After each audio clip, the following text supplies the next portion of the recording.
Beberapa hari yang lalu, ada seorang teman yang mengirimi saya WhatsApp dan bertanya, kenapa sih akhir-akhir ini aku sering dengar istilah Sabdo Palon nagih janji? Terus kenapa ya aku jadi sering lihat gambar ini sekarang? Ada apakah? Memangnya ada apa dengan Sabdo Palon? Siapakah dia sebenarnya? Kenapa topik Sabdo Palon nagih janji sekarang banyak diperbincangkan oleh orang-orang? Iyo yo wate iyo ya maya iyo yo wate iyo ya maya iyo yo wate. Buat kalian yang belum tahu, Sabdo Palon ini sebenarnya danyang atau pamomong gaib untuk tanah Jawa. Di kepercayaan Jawa kuno, belum ada nabi atau rasul, sehingga bimbingan spiritual dan ajaran budi pekerti kerap didapat dari leluhur yang telah mendapatkan pepadang atau pencerahan, atau melalui roh-roh leluhur yang dipercaya memiliki tugas ngemong atau memberikan nasihat spiritual untuk orang-orang Jawa. Kalau kalian baca kisah kerajaan Majapahit, nama Sabdo Palon kerap dipasangkan dengan Noyo Genggong yang sama-sama bertugas menjadi pamomong juga. Selain itu, dua orang ini memang terbiasa menjadi penasihat spiritual raja-raja tanah Jawa. Jadi dua orang ini akan selalu ikut kemanapun raja berada. Kenapa sekarang kita kerap mendengar istilah Sabdo Palon nagih janji? Ini karena berkaitan dengan sebuah kisah dramatis saat kerajaan Majapahit runtuh. Jika kalian baca Dharma Gandul, di situ diceritakan cukup lengkap tentang tragedi runtuhnya kerajaan Majapahit, sekaligus hilangnya ajaran leluhur Jawa. Seperti apa sih ajaran yang hilang tersebut? Ajaran yang hilang di sini adalah ajaran spiritual Jawa saat itu. Ketika kerajaan Majapahit berjaya, agama Siwa Buddha menjadi agama resmi kerajaan. Agama Siwa Buddha sebenarnya adalah sinkretisme atau campuran antara ajaran Hindu dengan ajaran Buddha. Inti ajarannya adalah budi atau kesadaran jiwa atau kesadaran murni kalau istilah kekiniannya. Jika kalian baca Dharma Gandul, di situ dikisahkan ketika Prabu Brawijaya kelima bertahta, ajaran Islam mulai berkembang di tanah Jawa. Tapi sayangnya saat itu penganut ajaran Islam juga terpecah menjadi dua, yakni kaum putihan yang keras, radikal, dan intoleran. Ya, mirip kayak FPI dan HTI zaman sekarang lah. Nah, yang satunya adalah kaum abangan, yakni golongan Islam yang toleran, moderat, dan damai. Kudeta kerajaan Majapahit oleh kerajaan Demak di Dharma Gandul disebut-sebut karena pengaruh dari kaum putihan ini. Raden Patah yang anak kandung Prabu Brawijaya kelima sampai tega menyerbu kerajaan Majapahit karena beranggapan tidak apa-apa merebut kekuasaan dari seorang pemimpin yang kafir. Akibatnya kerajaan Majapahit hancur dan penduduknya yang bersikukuh tidak mau pindah ke agama Islam terpaksa melarikan diri.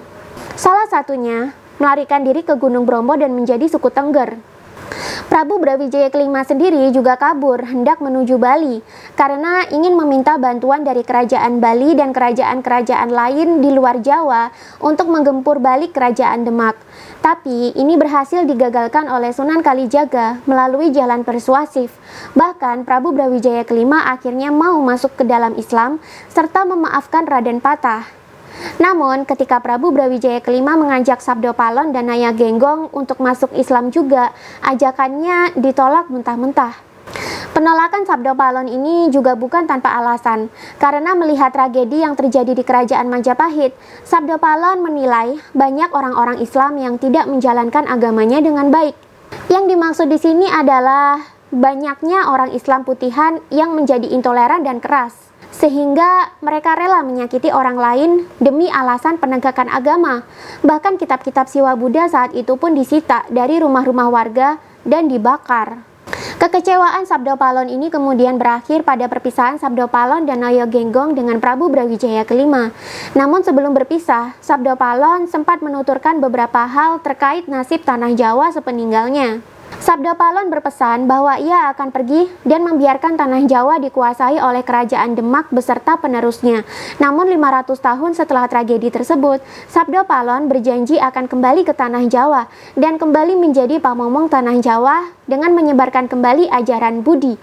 Kemudian ia juga berjanji akan membuat Nusantara kembali berjaya dan seluruh dunia bakalan terpukau oleh kemilau kejayaannya. Tragedi kudeta Majapahit oleh Raden Patah terjadi pada tahun 1478. Jika dihitung 500 tahun kemudian, maka tahunnya menjadi 1978. Di tahun 1970-an juga, ajaran spiritualitas New Age dan kesadaran murni dari Barat mulai berkembang dan menyebar kemana-mana. Kisah hancurnya Majapahit ini memang menjadi kontroversi setelah itu. Banyak yang menyangkal kebenaran dari Dharma Gandul, tapi ada juga yang setuju dengan isi yang disampaikannya. Tapi soal Dharma Gandul itu benar atau salah, itu bukan hal yang penting buat sekarang. Lebih baik kita mengambil hikmah dari kisah itu saja. Apa sih hikmah yang bisa didapat? Sabda Palon berjanji akan kembali ke tanah Jawa dan menyebarkan kembali ajaran Budi setelah 500 tahun dari hancurnya kerajaan Majapahit. Dalam serat Dharma Gandul dan serat Jangka Sabda Palon, dikisahkan ajaran itu akan disebarkan ke seluruh negeri. Negeri yang mana lagi yang dimaksud kalau bukan Nusantara? Bila ada yang tidak mau menganut ajarannya, maka akan dimusnahkan. Dimusnahkan di sini banyak ditafsirkan orang sebagai dimusnahkan melalui seleksi alam atau bencana alam. Ajaran Budi yang dimaksud Sabda Palon kerap diceritakan sebagai ajaran budi pekerti. Tapi apakah ajaran Budi hanya terbatas pada budi pekerti saja? Dikisahkan setelah keruntuhan Majapahit, Nusantara akan terus dilanda angkara murka, penjajahan, korupsi, dan serangkaian tragedi sosial politik yang menguras ekonomi, pikiran, dan emosi rakyat. Dikisahkan di era tersebut, Nusantara akan mengalami degradasi moral. Banyak orang yang tidak berperi kemanusiaan, tega menyakiti dan membunuh sesama demi kepentingan pribadi. Korupsi, kolusi, dan nepotisme ada di mana-mana. Banyak orang lupa dengan tata krama, dan terlebih akan banyak orang yang lupa dengan jati dirinya sendiri. Sabda Palon menggambarkan selepas keruntuhan Majapahit, orang Jawa akan jadi Jawan, alias sudah hilang kejawaannya. Di situ akan banyak orang lupa dengan yang namanya budi pekerti. Karena itu, kembalinya Sabda Palon diramalkan akan mengajarkan kembali ajaran budi pekerti. Tapi kalau saya baca Dharma Gandul, sebenarnya ajaran yang dikembalikan ke Nusantara bukan sebatas budi pekerti saja. Lebih tepatnya kesadaran. Dulu Sabda Palon mengatakan bahwa inti ajaran Siwa Buddha sebagai agama resmi Majapahit adalah budi alias kesadaran. Ini kaitannya adalah kesadaran spiritual atau kesadaran jiwa atau kesadaran ruh atau kesadaran murni. Ajaran Islam juga mengenal ajaran ini. Kalau di Islam sudah masuk ke dalam ranah makrifat. Biasanya ajaran makrifat ini banyak dianut oleh para wali, termasuk Wali Songo. Dalam Dharma Gandul juga dicatat kok, kalau Prabu Brawijaya kelima dulu mengizinkan Islam disebarkan di Majapahit, karena dia melihat banyak wali-wali di Jawa yang mendalami sufi. Ini tentu masih sejalan dengan ajaran kesadaran dari Siwa Buddha. Namun, selepas kerajaan Majapahit runtuh, banyak orang Islam yang tidak berkesadaran lagi, alias tidak makrifat lagi. Ini juga diramalkan akan terjadi tidak hanya terhadap orang-orang Islam di Nusantara, tapi juga penganut-penganut agama lain akan kehilangan kesadarannya. Orang beragama jadi sibuk menjalankan syariatnya saja, hanya sibuk di ritual dan doktrin, yang notabene ini hanyalah bagian kulit dari agamanya saja. Jarang sekali ada yang mau menghayati inti ajaran Islam atau tasawuf. Orang beragama jadi sibuk menghakimi itu salah, itu benar. Sibuk menghakimi halal, haram, dan dosa neraka. Sampai lupa bahwa esensi dalam beragama harusnya bisa membuat manusia semakin sadar dan terhubung dengan Tuhannya. Harusnya beragama bisa membuat manusia bersatu dan terhubung dengan Tuhan atau manunggaling kawula Gusti. Tapi karena ajaran kesadaran itu semakin lama semakin tidak populer, ya manusia jadi lupa dan jauh dengan Tuhannya. Mereka lebih sibuk mengejar surga aja, sampai lupa dengan toleransi dan kebijaksanaan. Banyak orang merasa dengan menjalankan syariatnya saja, sibuk menegakkan halal haram, sibuk menghakimi dosa pahala. Mereka mengira itu bisa membuat mereka dekat dengan Tuhan dan masuk surga. Padahal itu bukanlah spiritualitas. Beragama yang benar seharusnya membuat manusia jadi paham tentang spiritualitas. Jika manusia sudah paham tentang spiritualitas, maka manusia akan menjadi berkesadaran. Ia menjalankan agama tak lagi di luarnya saja, tapi sudah berhasil mencapai inti dari agama dan terhubung sepenuhnya dengan penciptanya. Dia tak lagi sibuk mengurusi hidup orang lain. Dia tak lagi sibuk mengurusi halal haram orang lain, surga neraka orang lain, dan dosa serta pahala orang lain. Dia hanya akan berfokus kepada dirinya sendiri saja. Sebenarnya hakikat kesadaran spiritual itu gimana sih? Simpel kok. Intinya, menyadari kalau manusia itu adalah makhluk Tuhan dan selalu berusaha mendekat serta pasrah kepada Tuhan. Bagaimana caranya? Pokoknya bisa menyatu dengan Tuhan, atau kalau dalam bahasa Jawa diistilahkan dengan manunggaling kawula Gusti. Jika manusia mulai sadar tentang Tuhannya, mulai terhubung dengan Tuhannya, maka manusia akan sadar pula bahwa dirinya telah diberi ruh yang berfungsi sebagai media komunikasi dan penyaluran energi langsung dari Tuhan. Jika manusia telah mencapai kesadaran ini, maka manusia akan tahu jati dirinya. Kemudian dari situ muncul kebijaksanaan-kebijaksanaan yang sumbernya langsung dari Tuhan. Dampaknya, manusia akan menjadi cerdas, sangat bijaksana, dan dari sinilah budi pekerti atau perbuatan baik akan muncul. Angkara murka bisa diredam, kejahatan bisa diminimalisir, dan manusia bisa hidup selaras dengan alam.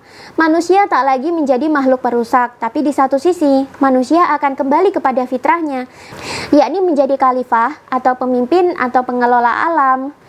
Ketika manusia sudah berkesadaran murni, dia tak lagi bisa menghakimi orang lain dengan serampangan.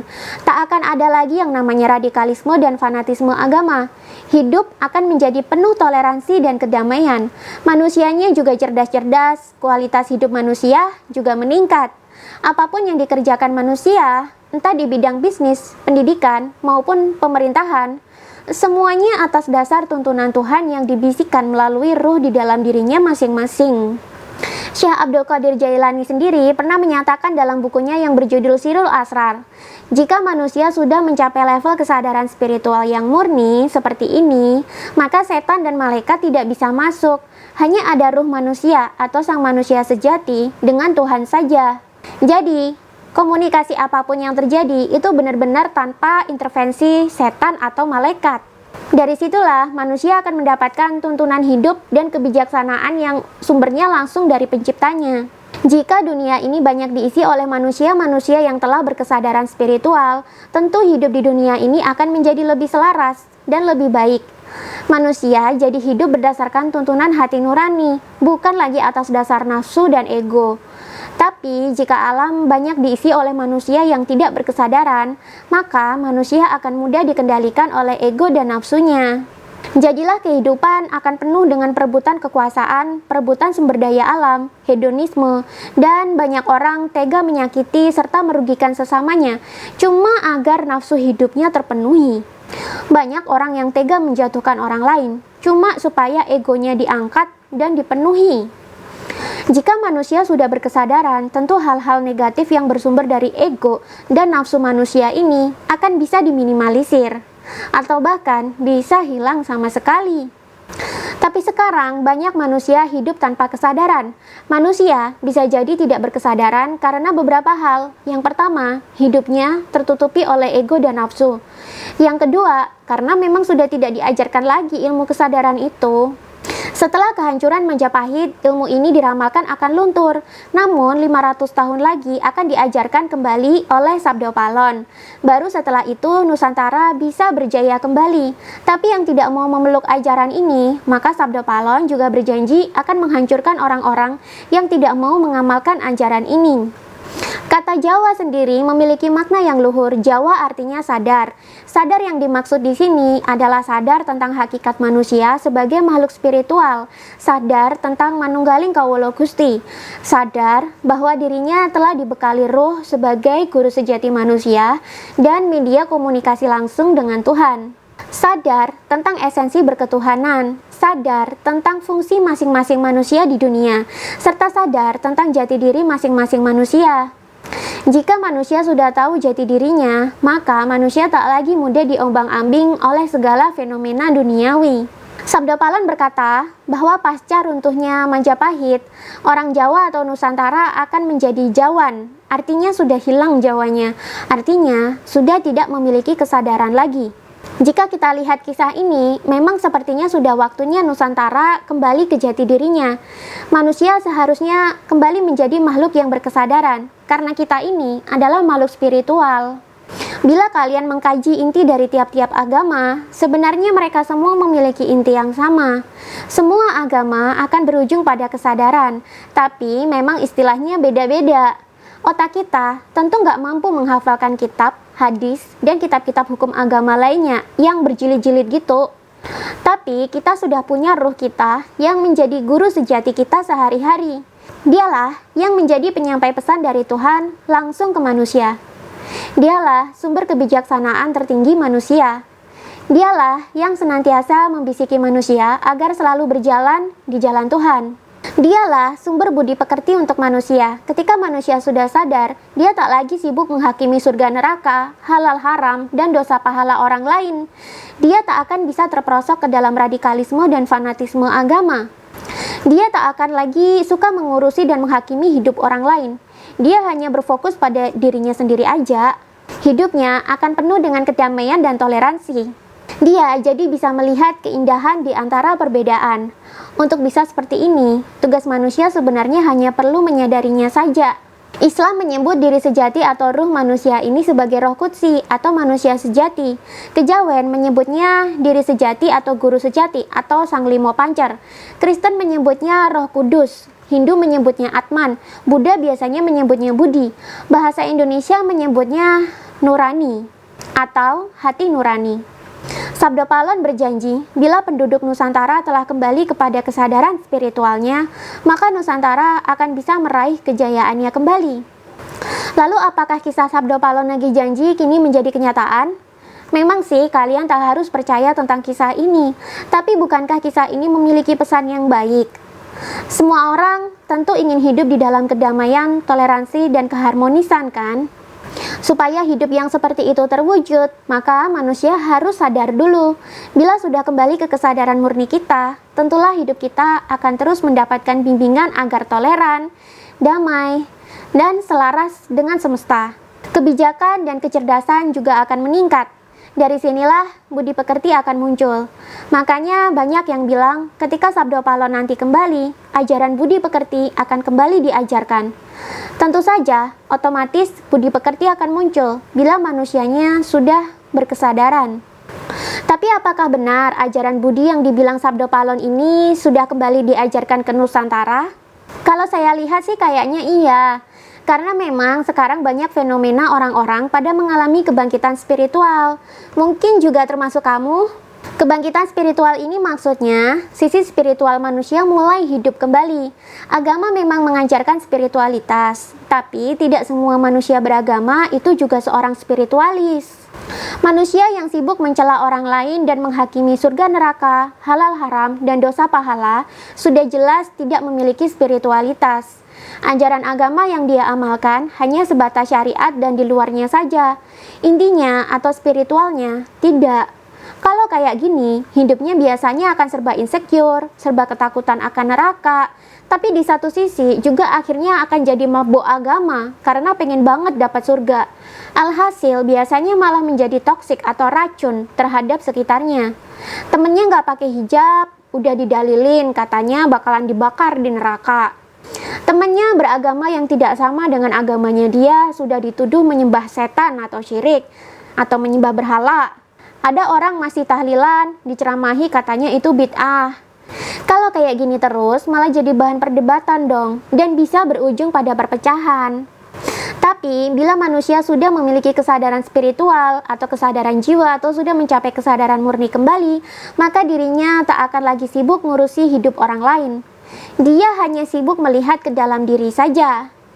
Dia sibuk terus memperbaiki diri, sehingga apa yang dia kerjakan benar-benar berbasis pada kebaikan dan kebijaksanaan, dan semuanya itu bersumber dari hati nuraninya, bersumber dari diri sejatinya, bersumber dari guru sejatinya. Selama beberapa tahun terakhir ini, Nusantara memang dilanda radikalisme dan fanatisme agama. Ini tentu lama-lama akan membuat banyak orang menjadi bosan dan muak. Lalu akhirnya mereka akan mencari sendiri kebenaran dari setiap agama. Mereka mulai mempertanyakan hakikat kehidupan dan hakikat beragama. Dari sinilah biasanya kesadaran manusia akan timbul. Apalagi ini juga tak terjadi hanya di Indonesia saja loh. Di Barat pun ajaran kesadaran murni mulai diminati. Manusia sudah lelah dengan segala macam politisasi agama. Banyak orang beragama hanya di luarannya saja, tidak mengamalkan intinya. Sehingga malah kepleset menjadi pribadi yang toksik dan suka menghakimi orang lain. Banyak yang merasa dirinya paling suci dan paling benar. Padahal, jika manusia mau melihat ke dalam diri dan fokus pada diri sendiri saja, disitulah sebenarnya manusia bisa memahami esensi sebenarnya tentang bertuhan dan beragama. Beragama tanpa berkesadaran juga membuat agama itu rawan menjadi alat politik sekelompok elit. Hanya demi bisa masuk surga, akhirnya rela menindas orang lain, suka menghakimi orang lain, suka mencela orang lain, suka menuduh orang lain sesat dan syirik. Hanya demi iming-iming surga dan ketakutan akan neraka, akhirnya rela mencoblos pemimpin yang sebenarnya nggak bisa kerja. Katanya sih, nggak apa-apa nggak bisa kerja, asal seiman dan bebas dari neraka. Ya begitulah kalau beragama tanpa kesadaran spiritual, akhirnya malah mudah dimanfaatkan orang atau elit yang licik. Pertanyaannya, mau meneruskan lingkaran setan ini selamanya atau mau memutus lingkaran setan ini sekarang dan berubah menjadi yang lebih baik? Jawabannya sih terserah masing-masing orang. Toh memang gak semua orang bakalan sadar kok. Bagi yang sadar, bersyukurlah, karena hidup itu akan lebih damai bila kita sudah sadar.